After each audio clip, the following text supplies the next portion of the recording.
Welcome back to Pharmacology classes by MSR. In this video, we are going to see what is coagulation and what is the mechanism of coagulation. What is hemostasis? Heme indicates blood. Stasis means equilibrium or blockage. Whenever we have any damage to our blood vessels, there will be loss of blood because of the damage. So the healing process will start with a series of steps. In this series of steps, the platelets will play a major role. The mechanism of this hemostasis is divided into 5 stages, which starts with the constriction of blood vessel, formation of a temporary platelet plug, activation of coagulation cascade, formation of fibrin plug or the fibrin clot, and fibrinolysis. The process of hemostasis starts with vasoconstriction. So vasoconstriction is something where the diameter of blood vessel will decrease. So when a platelets come in contact with the damaged blood vessel, the wall of this blood vessel will become very sticky and the platelets will go and join to this sticky area. The release of serotonin, which is an autocoid, will occur, and because of this, the blood vessel will constrict so that the flow of blood through it will be minimized. Some other chemicals which are causing vasoconstriction include thromboxanes, etc.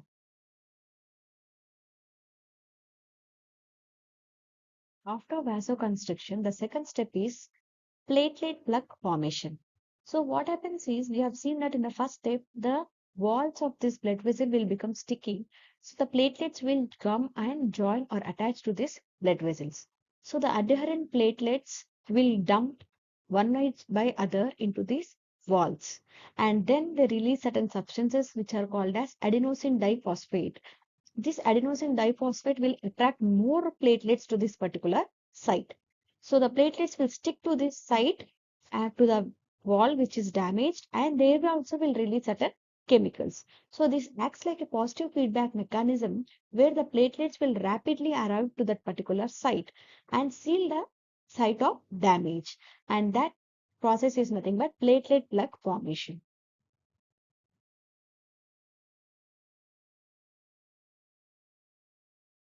Blood will be in the liquid form when it is in our blood vessel, but once we draw the blood from the blood vessel, it will become gel. It gets separated from the liquid portion of our blood. The liquid portion of the blood is called as serum and the gel portion is called as clot. So the process of the clot formation is called as clotting or coagulation, which happens with a series of events. And though we don't have any damage of our blood vessel and our blood is getting clotted, then that process is called as thrombosis.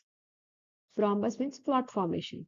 So clotting is happening even without any damage of our blood vessels. If the clotting is not happening, it is taking too long to get the blood to clot, and that condition is called as hemorrhage, where we have loss of blood. Clot formation doesn't happen, so our blood will be continuously oozing out. Loss of blood will happen. That condition is called as hemorrhage, when it takes lot of time to get a blood to clot. So we have seen that the process of clot formation is clotting or coagulation.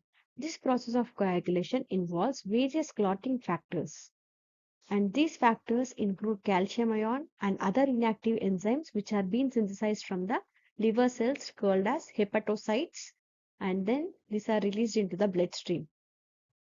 What are the clotting factors? They are indicated with the Roman numericals from 1 to 13, starting with the fibrinogen, prothrombin, tissue factor, calcium ions, proaxillerin, Christmas factor. Like this, there are 13 coagulation factors which help in the process of coagulation. The process of coagulation involves two major pathways, extrinsic pathway and intrinsic pathway. Extrinsic pathway is having lesser steps when compared to the intrinsic pathway, and it will happen in a matter of seconds when the trauma is severe. Why it is called as extrinsic? This is because the tissue factor, which is also called as thromboplastin, will enter into the blood from outside the blood vessel and initiates the process of prothrombinase, formation of prothrombinase. So here the tissue factor is coming outside the blood vessel.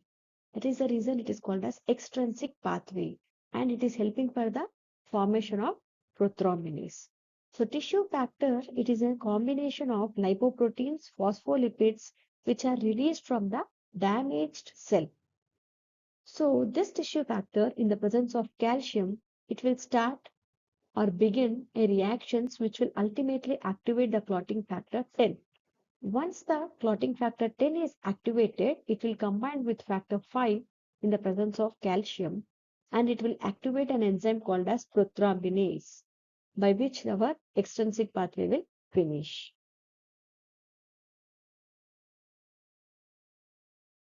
Next pathway is intrinsic pathway. When compared to extrinsic pathway, intrinsic is more complex and it has more number of steps, and it takes several minutes to complete this process. So as the name indicates, intrinsic, the clotting factors should be activated by an activator. Whereas in the extrinsic pathway, the tissue factor is an activator which is present outside the blood. But here in the intrinsic pathway, the activators are present within the blood. That is the reason it is called as intrinsic pathway. They don't require any outside activators to activate them. So what happens is, when the endothelial cells will become rough or damaged, the blood will come in contact with the collagen fibers, which is present nearby our blood vessels. So due to this damage, the platelets will be damaged. And what they do is, they will release phospholipids. The collagen fibers will activate the clotting factors like clotting factor 12, which begins a sequence of reactions which ultimately lead to the activation of clotting factor 10. As we have discussed in extrinsic pathway also, we have an activation of clotting factor 10. From here, it has a common pathway, that is, once the 10th factor is activated, it will activate the 5th clotting factor, and they have the activation of enzyme prothrombinase, due to which the clotting will happen. In intrinsic pathway and extrinsic pathway, we have seen that ultimately the 10th clotting factor is activated, which is in turn activating clotting factor 5 and the activation of prothrombinase enzyme. So from there, the common pathway will start. So the common pathway will start from the activation of prothrombinase. This prothrombinase, it is helping for the conversion of prothrombin to thrombin. In the presence of prothrombinase, prothrombin is converting to thrombin. The calcium, it is helping for the conversion of fibrinogen, which is soluble, to insoluble fibrin threads. So thrombin also activate a factor called as 13 clotting factor, which is fibrin stabilizing factor. Fibrin stabilizing factor. So what it is doing? The insoluble fibrin is stabilizing and forming as insoluble fibrin. Okay. So plasma contains factor 13, which is also been released by our platelets. So thrombin will activate two positive feedback mechanism. The first one is involving the factor 5. Factor 5 is ultimately activating prothrombinase enzyme. The second step is, in the second positive feedback mechanism, thrombin will activate the platelets and helps for the release of platelet phospholipids. This is the common pathway. Ultimately, once the 10th clotting factor is activated, we have the activation of 5th clotting factor, which is activating prothrombinase enzyme. This prothrombinase enzyme is converting the prothrombin to thrombin. This thrombin, which is insoluble in nature, is stabilized in the presence of fibrin stabilizing factor and converting into insoluble fibrin threads.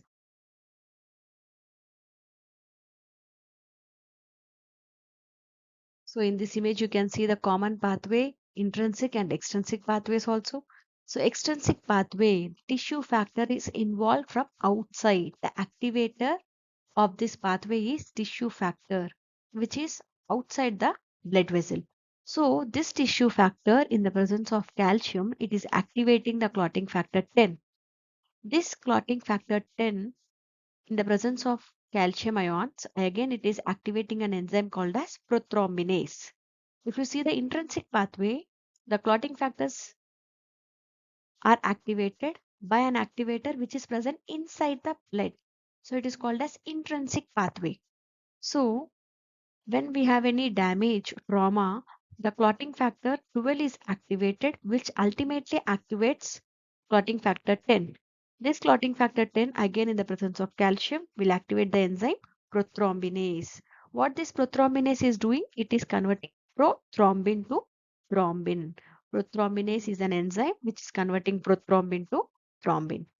This thrombin, it is converting fibrinogen enzyme to loose fibrin threads, which are thrombin is activating fibrinogen to loose fibrin threads. These loose fibrin threads are stabilized by the factor called as fibrin stabilizing factor to strengthened fibrin threads. Insoluble threads are formed by stabilizing factor, fibrin stabilizing factor. It is converting the loose fibrin clot to insoluble fibrin clot. This is a common pathway. Once after the prothrombinase is formed, the common pathway will be initiated. Ultimately, we have insoluble fibrin clot.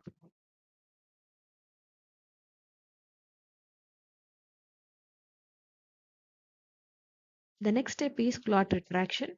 Once a clot is formed, the ruptured area of this blood vessel is being covered by the clot so that it prevents the loss of blood. This process is called as coagulation. So clot retraction is something which is tightening this fibrin clot. So what it is doing is it is pulling the edges of this blood vessel so that further damage can be prevented. So in this process of retraction, we may have escape of the serum, but the formed elements of the blood will not escape. Normally, during this process, the platelets is helping for the clot formation. And we have the release of clotting factor 13, which is stabilizing or strengthening the fibrin clot. We have seen that fibrin stabilizing factor is helping to convert soluble fibrin thread to insoluble fibrin clot. So the permanent repair of blood vessel will happen because of the release of clotting factor 13, which is fibrin stabilizing factor. In this meantime, the fibroblasts which are present in this damaged area will start producing new endothelial cells and helps for the repair of that particular blood vessel.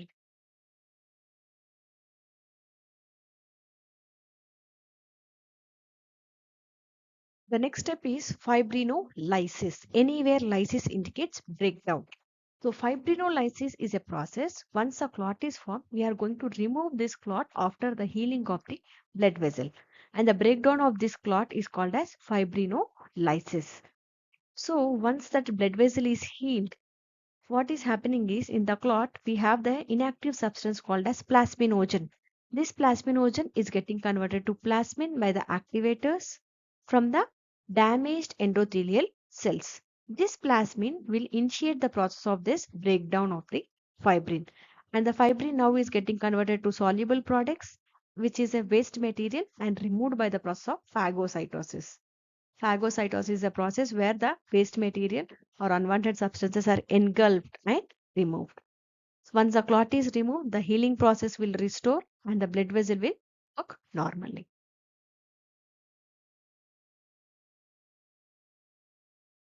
Role of vitamin K in clotting. Usually, the clotting factors are helping for the process of coagulation.